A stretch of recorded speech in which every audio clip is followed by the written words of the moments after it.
गुलहेरी का वक्त का सफर एक खूबसूरत और सरसब्ज जंगल था, जहां एक शरारती गुलहेरी रहती थी जिसका नाम चिको था।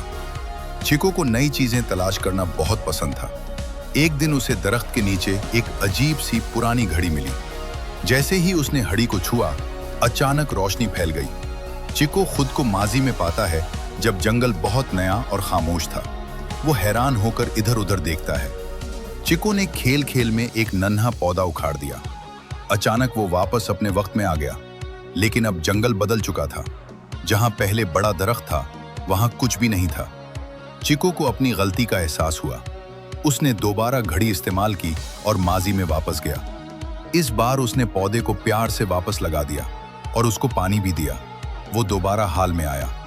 अब जंगल पहले से भी ज्यादा खूबसूरत था। दरख्त बड़ा, घना और फलों से भरा हुआ था। तमाम जानवर खुश थे और चिको को शुक्रिया कह रहे थे। चिको ने सीख लिया कि हर छोटा काम भी बड़ा असर रखता है, और उस दिन के बाद वो हमेशा सोच समझकर काम करने लगा।